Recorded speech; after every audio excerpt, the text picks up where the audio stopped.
ایک نئے دور کا کل سے آغاز ہوا ہے۔ ایک کٹ آف ڈیٹ ہوتی ہے کسی چیز کی، یا کوئی ایونٹ ہوتا ہے اور ہم بعد میں کہتے ہیں کہ فلاں دن سے آغاز ہوا۔ یہ جو کوئٹہ میں جلسہ ہوا ہے، اس سے ایک نئے دور کا ایکچولی اگر ہم یہ کہیں کہ it is beginning of the end, تو یہ غلط نہیں ہوگا۔ دو تین بڑی چیزیں ہیں جو ہم آپ سے شیئر کرتے ہیں، اور ایک خبر بھی ہے آگے کے بارے میں، وہ اینڈ کی طرف ہم یہ آپ کو ایکسپلین کرنے کے بعد شیئر کریں گے۔ اسٹیبلشمنٹ نواز شریف پہ کچھ اور الزامات، ظاہر ہے اسٹیبلشمنٹ ڈائریکٹ نام بھی لگائے تو وہ آیا کرتے تھے اور اسٹیبلشمنٹ بیک ہوتے تھے، ہم سب کو پتہ ہے۔ ان میں ایک تو یہ تھا کہ ان کی کسی چیف سے نہیں بنتی۔ جہانگیر کرامت کو انہوں نے جبری نکال دیا، جنرل مشرف کو جبری نکالنے لگے تو انہوں نے ان کو نکال دیا۔ راحیل شریف کے ساتھ ٹاکنگ ٹرمز میں تک نہیں رہے تھے، مشکل سے بات ہوتی تھی، نکال نہیں تھے سکتے یہ ان کو، نہ وہ نکالنا چاہتے تھے، اور میں کہوں گا نکال بھی نہیں تھے سکتے، حالات ایسے تھے کہ سویلین گورنمنٹ کو چھیڑنا بڑا مشکل تھا، تو وہ چلتے رہے۔ باجوہ صاحب جو ہے انہیں خود اپوائنٹ کیا، ان کی ایکسٹینشن کی، اور اب جلسے میں ڈیمانڈ کی ہے کہ آپ استعفیٰ دیں، اور الزامات جو لگائے ہیں وہ سنگین ہیں، اور اس کے نتیجے میں جوانوں کو اور لوئر ٹروپس کو اور آفیسرز کو ہدایت کی ہے کہ ان کی ہر بات نہ مانے غیر قانونی۔ یعنی کہ ایک اور آرمی چیف کو نکالنے کے لیے وہ کہہ رہے ہیں اس وقت جب کوئی ایگزیکٹو اتھارٹی نہیں ہے، وزیر اعظم نہیں ہے خود، تو اس لیے یہ ڈیمانڈ اللیگل اور اللیجیٹیمیٹ بنتی ہے۔ اور جو جوانوں کو کہہ رہے ہیں وہ فوج میں بغاوت کی بات کر رہے ہیں کہ فوج کے اندر چیف کے خلاف بغاوت ہو جائے، جیسے ہم نے دیکھا کہ بغاوتیں ہوتی رہیں اور بہت سے ملک مارے گئے کلونیل ہسٹری میں اس سے پہلے، اور ہمیں معلوم ہے اس چیز کا۔ اور یہ چیز جو انہوں نے بانگ دہل جلسے میں کہی، ابھی ایک طرح کی بغاوت کے مترادف تھی، تو یہ اسٹیبلشمنٹ کا الزام کل انہوں نے قبول کر لیا، اپنے عمل کے ساتھ انہوں نے امپیریکل ایویڈنس دے کے قبول کر لیا کہ ہاں یہ الزام نہیں تھا بلکہ یہ درست بات ہے۔ اور نکالنے کی کوشش بھی موب کو ترغیب دے کے، موب پولیٹکس کے ذریعے، نہ کہ کسی جوڈیشل پروسیس کے ذریعے۔ اگر فوج نے وہ کہتے ہیں کہ مجھے نکالا تھا سازش کر کے، تو وہ تو جوڈیشل پروسیس تھا، انہیں بھی جوڈیشل پروسیس میں جانا چاہیے تھا۔ تو ایکسٹرا جوڈیشل پروسیس کے ذریعے آرمی چیف کو ریموو کرنا چاہتے ہیں، اس کا جلسے میں اعلان کرتے ہیں، اور موب پریشر کے ذریعے آگے اسے پروپیل کرتے ہیں، اور ان کے سبارڈینیٹ فوج جو سپہ سالار کے پیچھے ہے اس کو اکسا رہے ہیں کہ ان کو ہٹائیں۔ ایک دفعہ جنرل باجوہ نے کہا کہ میں جب جاتا ہوں محاذ پہ تو جو بچے شہید ہوتے ہیں، کیپٹن میجر بچے ہیں، ظاہر ہے وہ ہمارے، تو ان کے ساتھی بڑے morale ان کا اپ ہوتا ہے، لیکن وہ پوچھتے ہیں کہ یہ ملک کے اندر کیا ہو رہا ہے، جن کے لیے ہم اپنی جانیں دیتے ہیں وہاں پہ تو معاملات کچھ اور ہیں۔ تو اب اگر وہی ٹروپس جو ہیں انہیں کہا جائے کہ آپ آرمی چیف کے خلاف، تو آپ امیجن کریں کہ پاکستان میں کیا حالات ہوں گے، کس طرح کی خانہ جنگی شروع ہو سکتی ہے۔ دوسری بات، ان پہ الزام یہ تھا نواز شریف پہ کہ وہ انڈیا کے نیریٹو کو پروموٹ کرتے ہیں، اور انڈیا کا نیریٹو وہی ہے جو ہم بلوچستان کے بارے میں سنتے ہیں اور گلگت بلتستان کے بارے میں سنتے ہیں، ایگزیکٹ وہی بات انہوں نے کل وہاں پہ بھی کی۔ جو ساتھی دوسرے گیدر ہوئے انہوں نے مولانا فضل الرحمان نے جو بات کی وہ بھی آپ نے سنی ہے کہ فوج کے متعلق جو کی محمود خان اچکزئی نے کی کہ ہم افغانستان سے ہم آئیں جائیں گے، ورنہ ہم یہ باڑ جو لگ رہی ہے اسے ہم اٹھا کے پرے پھینکیں گے۔ اور یہی موقف جو ہے وہ پشتون تحفظ موومنٹ کا ہے، اور اسی لیے محسن داوڑ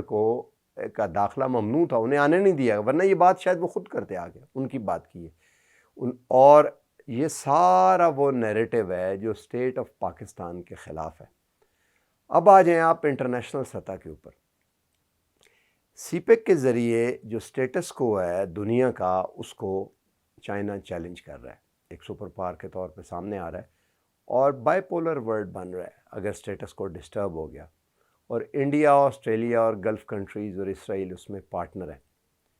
ایگزیکٹ ان کا نیریٹو بھی یہی ہے گلگت بلتستان کے بارے میں جو مولانا فضل الرحمان نے دیا۔ کل کہ اگر ہم اس کو لیں گے تو پھر اگر ہم شامل صوبہ بنا لیتے ہیں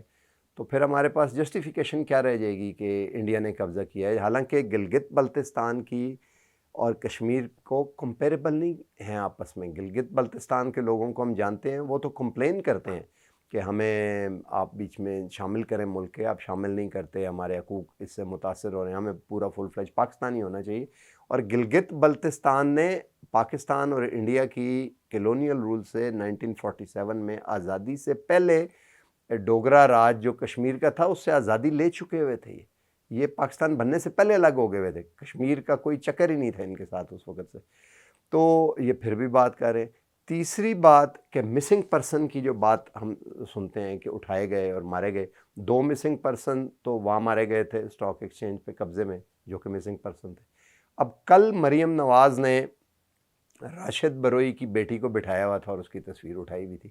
کہ مسنگ پرسن ہے اس کا باپ, جبکہ شاید ان کو یہ معلوم نہیں ہوا یا معلوم تھا کہ راشد بروئی کو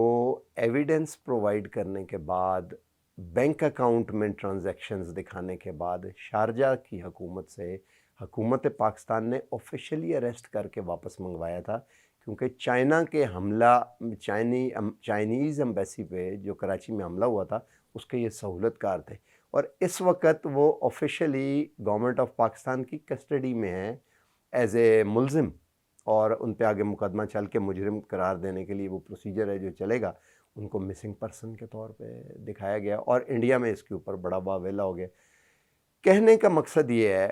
کہ یہ وہ ساری شکلیں, پھر وہ اویس نورانی صاحب, پہلے ایک بات انہوں نے کیا آزاد بلوچستان اور پھر اس سے پرے ہو گئے. میں اس لیے یہ باتیں بتا رہا ہوں, آپ نے سنی بھی ہوں گی, کہ یہ وہ ریڈ لائن تھی. اب یہ ڈائریکٹ اسٹیٹ آف پاکستان کے خلاف اٹھ کھڑے ہوئے ہیں ایک طرح سے بیانیے کی حد تک, اور ظاہر ہے اب یہ ایکسیپٹیبل نہیں ہے اسٹیٹ آف پاکستان کو. اگر اسٹیٹ آف پاکستان کو گورنمنٹ ریپرزینٹ کرتی ہے تو وہ بھی ایک ریپرزنٹیشن ہے, اگر فوج ریپرزینٹ کرتی ہے تو یہ بھی ایک ریپرزنٹیشن ہے, اور اس کے اثرات آنے شروع ہو گئے ہیں. آج جیسے جس وقت ہم آپ سے یہ بات کر رہے ہیں, شاید وہ ایک اجلاس ہونا تھا, وہ ہوا ہے یا ہو رہا ہوگا. پارلیمنٹ میں مسلم لیگ نون کے ایم این ایز اور سینیٹرز کا ایک اجلاس ہو رہا ہے آگے کے لاہے عمل کے لیے, اور اس کو چیئر مریم نواز نہیں بلکہ خواجہ آصف کر رہے ہیں. اور خواجہ آصف اور احسن اقبال یہی رہنما تھے جو جا کے ملے تھے جیل میں شہباز شریف کو, اور وہ 24 ارکان کے فارورڈ بلاک والی بات جو تھی وہ جو کہ ہم پہلے کر چکے ہیں ایک دفعہ, وہ اب شاید آگے پنجاب میں ہو اور یہاں پر سینٹر میں بھی آنی شروع ہو. اس کے بعد دیر از نو گوئنگ بیک. اب آپ کو میں یہ بتاتا ہوں ٹورڈز دی اینڈ کہ اسٹیبلشمنٹ کو یہ معلوم تھا کہ یہ ایسا ہونا ہے, اور دوسری سائڈ پہ بھی معلوم تھا کہ یہ ایسا ہی ہونا ہے. تو پھر نواز شریف کی پہلی تقریر کے بعد ان کو کیوں تقریر کرنے دی گئی, سوشل میڈیا پہ ان کو بلیک آؤٹ کیوں نہیں کیا گیا؟ وہ اس لیے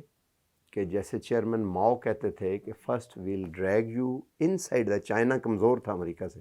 اور کورین وار میں جس وقت یہ خطرہ تھا کہ چائنا کے علاقے میں نہ آ جائیں تو وہ کہتے تھے کہ بے شک آ جائیں ہمارے علاقے میں, we'll drag you in and kill you. Establishment نے اس لیے دیا ہے کہ یہ نیریٹو پورا کھل کے سامنے آ جائے اور پبلک کے سامنے ایک دفعہ بالکل واضح ہو جائے پوزیشن کیا ہے,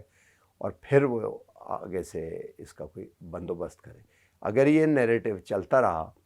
تو سسٹم کے لیے بھی it can be very damaging اور پوری صف لپیٹی جا سکتی ہے. لیکن باٹم لائن جو ہم اینڈ میں آپ کو یہ بتائیں گے وہ یہ ہے کہ پاکستان میں جو ہے, پاکستان از ان اے اسٹیٹ آف وار, اور انٹرنیشنل پلیئر, میں ہرگز نہیں کہہ رہا کہ نواز شریف نے پیسے پکڑے ہوئے ہیں یا امریکہ کے آگے ساتھ مل گئے ہیں, بٹ انٹرنیشنل پلیئرز اس کو اسی طرح دیکھ رہے ہیں اور پاکستان کو پریشرائز کرنے کے لیے وہ اس کو پوری طرح سپورٹ کر رہے ہیں. ایک اور انٹرسٹنگ بات جو اس نیریٹو کو انٹرنیشنل لیول پہ جب ہم بات کرتے ہیں, اور مولانا فضل الرحمان نے گلگت بلتستان کی یہاں پہ بات کی, سعودی عرب کو لیڈرشپ ملی ہے G20 کی, جو 20 گریٹ 20 ہیں, سب سے بڑی اکانومیز ہیں, ان میں سعودی عرب بھی ہے, انڈیا بھی ہے ان میں, ان کی لیڈرشپ ملی ہے، اور اس کو سیلیبریٹ کرنے کے لیے انہوں نے ایک 20 ریال کا نوٹ چھاپا ہے، کرنسی نوٹ، اور اس کے اوپر دنیا کا نقشہ بنایا انہوں نے، G20 کے بننے والی ہے. And you will be surprised کہ پاکستان کا جو نقشہ ہے اس میں گلگت بلتستان اور کشمیر جو ہے انہیں پاکستان کا حصہ نہیں دکھایا گیا، بلکہ الگ اسٹیٹ کے طور پہ دکھایا گیا. اور یہی وہ نیریٹو ہے جو انڈیا بھی ہے لے کے چلتا ہے، یہی وہ نیریٹو ہے جو اور کچھ ڈفرینٹ ویسٹ میں کہا جاتا ہے. اب یہ جو ساری ٹگ آف وار ہو رہی ہے، اس میں کیا ہے وہ نگیٹ جو پارٹیز لینا چاہتی ہیں؟ ایک تو اس میں یہ ہے کہ پاکستان اسرائیل کو تسلیم کرے اور انڈیا سے کنسیشن لے لے اور دونوں طرف ٹریڈ کرتا رہے. دوسری چیز یہ ہے کہ اسرائیل کو تسلیم نہ کرے اور انڈیا کے ساتھ کنسیشن نہ لے کشمیر پہ، بٹ ٹف نیگوشیشن کرے اور اپنا رائٹ جو ہے اسٹیبلش کرنے کی کوشش کرے، اور چائنا کے ساتھ رہے اور یوریشین بلاک کا پارٹ بنے. اور لگتا یہ ہے کہ پاکستان جیسے ملٹری تو یوریشین بلاک کا چائنا کا پارٹ ہے، ہم PLA اور پاکستان دونوں ملٹریز اکٹھے مل کے آپریٹ کر سکتے ہیں جوائنٹ ایکسرسائزز کے ذریعے. تو اب یہ لگتا ہے کہ یہ جو صف بندی انٹرنیشنلی ہونے جا رہی تھی اور بڑے عرصے سے ہو رہی تھی، کہ جیسے شیکسپیئر نے کہا نا کہ rise of start of story, start of conflict, rising drama, اور پھر کلائمیکس، اور پھر کیٹاسٹرافی. یہ کل کا جو ایونٹ تھا میں سمجھتا ہوں کہ اٹ واز اے کلائمیکس، اور اس کے بعد اب آگے کیٹاسٹرافی ہونے والی ہے. اب کیٹاسٹرافی کیا ہو سکتی ہے؟ آپ خود سوچیں ذرا 1 منٹ کے لیے کہ اس کا کیا نتیجہ ہو سکتا ہے. اگر تو دونوں پارٹیز میں سے کوئی ایک سرنڈر ہو جاتی ہے، نواز شریف کی بات مان لیتے ہیں، آرمی چیف ریزائن کر دیتا ہے تو ٹھیک ہے، امریکن جو نیریٹو ہے اس کا ٹرائمف ہو گیا. اور اگر نہیں کرتے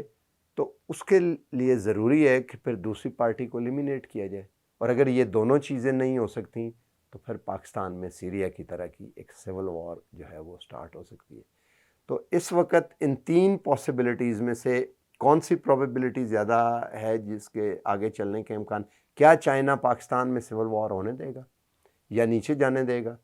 تو کہنے کا مقصد یہ ہے کہ ہمیں ریڈی رہنا چاہیے کہ یا تو آلٹرنیٹ لیڈرشپ نکلے گی پارٹیز میں سے، پولیٹیکل پارٹیز میں، اور یہ لیڈرشپ ایلیمینیٹ ہو جائے گی، یا پھر ٹائنامن اسکوئر میں جیسے چائنا نے کیا تھا، state of Pakistan autocratic rough handle کے ساتھ کرش کرے گی اس اپوزیشن کو، جو کہ ایک افسوسناک ایونٹ ہوگا. بہرحال آج تک کے لیے اتنا ہی. ہمارے ساتھ رہیے، ہمارے چینل کو سبسکرائب کریں، بیل آئیکن کو پریس کریں،